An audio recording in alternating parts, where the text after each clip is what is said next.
Matt Stafford and the Los Angeles Rams fly up to Seattle to take on Geno Smith and the Seahawks.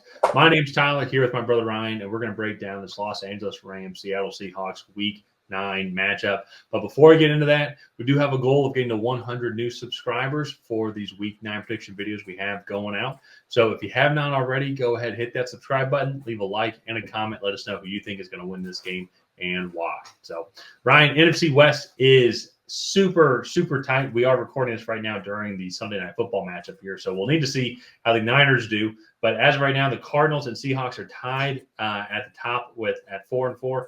The Rams are 3-4, and the Niners are also 3-4 as we're recording this video. So super tight.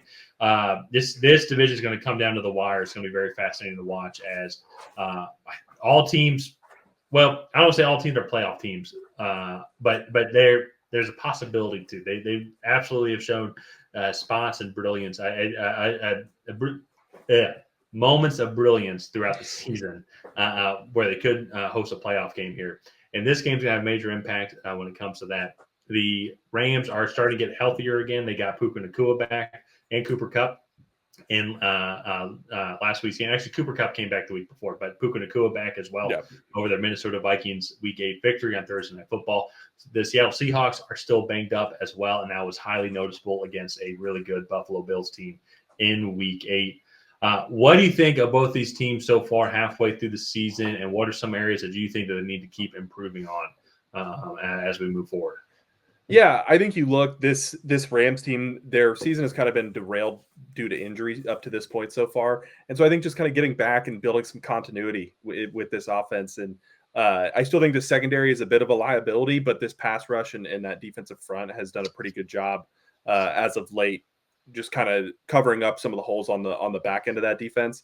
And like we say it a lot on this channel, but I would rather have a strong front seven and a weaker back end than a strong back end and a weaker front seven.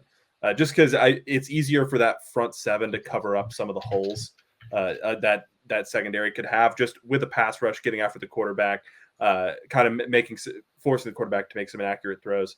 Whereas the other way around, your coverage has to be perfect to help your front seven. So, as a Falcons fan, that's us in a nutshell. Is like we have to have our secondary is great, and we have to play perfectly because our defensive line sucks. Well, this isn't a video about the Falcons, but I do agree with you there. Seahawks fans also agree. But like this Rams team, they just need to kind of continue to build some continuity. And I think the Seahawks team, they have a lot of talent. They're just kind of, I think, struggling in the trenches. This offensive line is really banged up. This defensive line, I think, is getting healthier. But it's just, I don't know. It wasn't enough today. This run defense still isn't quite there. And I think the Bills were just kind of able to really take advantage of that defensive front being a little banged up and just not quite at full strength. So they're getting healthier, but then of course when they get healthier, DK Metcalf doesn't play. So it's kind of like a weird back and forth combo. Yeah. Today's matchup though for Seattle is like, I think we kind of called it in our prediction video of it. Is what the Bills do really well is what the Seahawks don't do well, and that's just kind of what that game was. And it was kind of a sloppy game with how wet it was, and then you didn't have DK Metcalf, so it was tough. With this game, though, against the Rams, I think it's really interesting because the Rams' defense has improved slightly, especially like their front seven, as you talked about as well.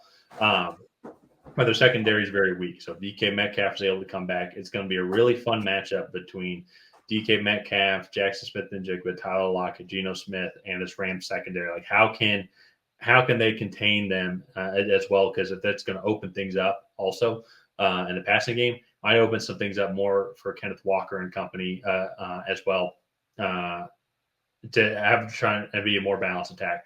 And on the flip side, on top of that too, as the Rams are getting healthier, Seahawks have one of the. I want to make sure I get this right. They're 30th in rushing yards allowed, and the Rams have, when healthy, a good offensive line, and they're getting healthier. Kyron Williams is a great running back. I think I saw at the one point in the game on Thursday Night Football, I think he had 16 total touchdowns compared to 10 by the rest of the Rams team. Like he has been their offense. Now that I don't know if that number is still the same though. I need to go back and look at how many other touchdowns he might have scored that night or who else scored. But still though, He is clicking on all cylinders, and as they're getting healthier, as Puka Nacua and Cooper Kupp are getting healthier as well, I think it's only going to make things easier for them in the run game because it's really going to spread out the defenses, and they're not going to be able to put an extra guy in the box. And so it's going to be a very fun little chess match going on here between the Seahawks passing game, which is statistically, I think, the best in the league.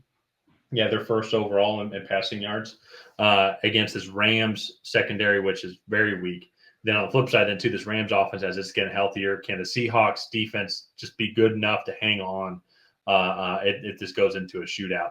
This is going to be a classic NFC West matchup between these two teams with a lot on the line. Yeah, and that's like with Puka Nacua and Cooper Kupp coming back, I think that like those are two really big additions coming back. I remember last year, though, there was a stint in the middle of the season where Kyren Williams was not playing for the Rams, and this offense took a big dip just because nobody really respected that running game anymore. So all in all, I think this is just going to be a really good game between two NFC West teams. So I'll kind of kick off predictions here. I'm going to go with the Rams. I just feel like they're the hot team in this matchup. You go look, Cooper Kupp, Puka Nacua had good games. Kyren Williams is having a good year. I think this front seven can take advantage of this injured offensive line for the Seattle Seahawks. And also outside of that game against your Falcons, which was a bit of an anomaly, in my opinion, this Seahawks team has lost 4 of their last 5. Like they haven't looked good, I think, in a good bit of those, in at least 3 of those 4 losses. And I just think that this Rams team is going to be kind of firing on all cylinders coming into this division matchup. Yeah, I'm going to go with the Rams as well. It's kind of, if you're looking at the momentum, it's like the Rams are getting healthier while the Seahawks are getting healthier a little bit, but it's like they took one step back with DK Metcalf going. And actually, that's like a giant step back, even though the other guys were active today that hadn't been active for a little bit.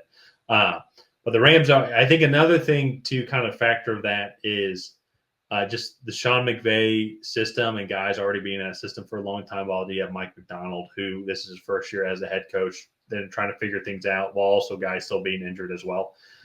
Kind of leads into just that momentum where like the Rams seem to maybe be getting the ball rolling here, while the Seahawks maybe are still a little bit stagnant in this matchup here. There's still a lot of games left to go in the season. Doesn't mean the Seahawks season is by no means done at all. But I'm also going to go with the Rams here. I also think that they match up well with them also. As I've talked about DK Metcalf and the receiving room, if DK Metcalf's able to go in the receiving room versus the Rams secondary, which is weaker. The Seahawks have a good secondary room with Reek Woolen and Devin Witherspoon as well. But just with that Sean McVay motion offense, something we see very similar in Green Bay with Matt LaFleur also.